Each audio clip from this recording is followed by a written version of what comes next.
Drawing inspiration from the Greek myth of Pygmalion, the Pygmalion Effect, also known as the Rosenthal Effect, is a psychological concept that focuses on how expectations can influence performance. The idea is that higher expectations can stimulate improved performance, while lower expectations can lead to decreased performance. This concept has been explored in depth by psychologists Robert Rosenthal and Lenore Jacobson, who, despite counter-arguments, posited in their book Pygmalion in the Classroom that a teacher's expectations of a student can significantly influence their academic performance. This idea rests on the principle of a self-fulfilling prophecy, where the person at the receiving end of certain expectations will internalize these expectations, which subsequently influences their performance. Central to this concept is the belief that elevated expectations from a leader can result in enhanced performance from the follower. This belief is often referred to in sociological contexts, especially with regard to education and social status. In one notable experiment, Rosenthal and Jacobson found that if teachers were primed to expect high performance from children, the children tended to perform more effectively. Conversely, when children were expected to underperform, they usually lived down to these expectations. The researchers posited that this demonstrated that the expectations of others can powerfully impact performance, a phenomenon known as the observer expectancy effect. Rosenthal went on to suggest that a bias in expectations could actually shape reality and give rise to self-fulfilling prophecies. An experiment was conducted in a Californian elementary school where students' SAT were tested without revealing the scores to the teachers. Teachers were then falsely informed that about 20 of their students, chosen randomly, were anticipated to show remarkable intellectual growth that year compared to their peers at the conclusion of the study. All students were retested.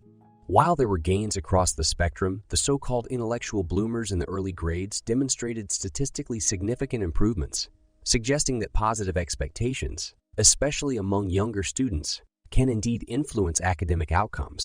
Moreover, the study suggested that mere shifts in a teacher's attitude or mood when made aware of the bloomers could create a positive impact on the student's performance. It's possible that teachers pay more attention or offer a different level of support to students they expect to excel, therefore affecting their performance. This study is closely linked to the early 20th century research surrounding clever hands. The horse urban folklore suggested could read, spell, and solve mathematical problems through hoof taps. The skeptics believed that it was the unconscious cues given off by the audience and those asking the questions that influenced clever hands to deliver the expected response, a reaction known as the Pygmalion Effect. In fact, their reactions and nonverbal communication often changed according to their anticipation of the horse reaching the correct answer. The Pygmalion Effect was later explored further by Aidan and Shawnee, who focused on the role of leadership in shaping such reactions, which they named Pygmalion Leadership Style.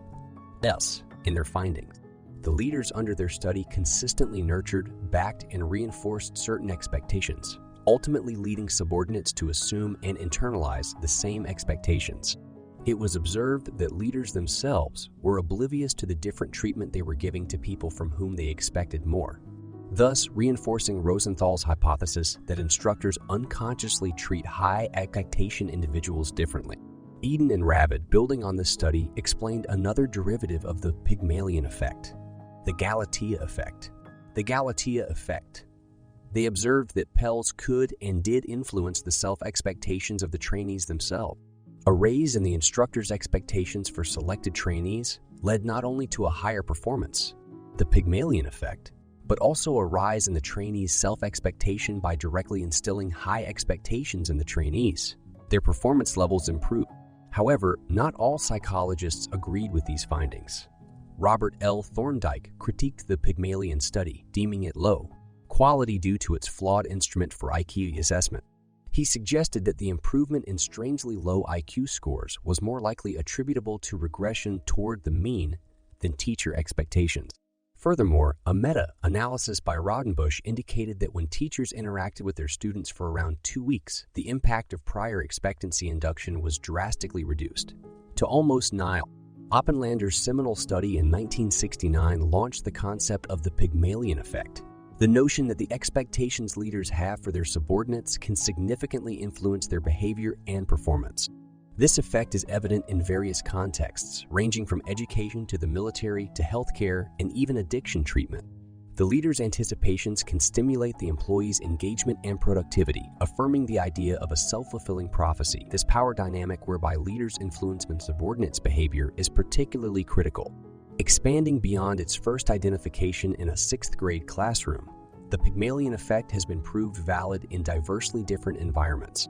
The Israeli Defense Force carried out one such experiment where instructors were told that a selected group of trainees had remarkable leadership skills. This group consequently surpassed the control groups.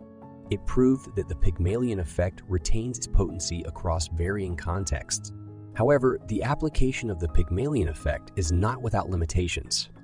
One key concern is the fluctuating impact it has across different genders, with multiple studies underscoring the lesser presence of the Pygmalion effect amongst women in leadership role. Not only are the high standards set for female leaders seldom mirrored in their subordinates' performance, but in several cases involving female subordinates, there is not a significant correlation with the Pygmalion effect. Moreover, implementing the Pygmalion effect in real-life circumstances often necessitates deception, which calls into question the ethical integrity of the practice. If discovered, the deceit could severely jeopardize workplace trust, emphasizing that Pygmalion practices should not automatically be engaged in actual organizational contexts.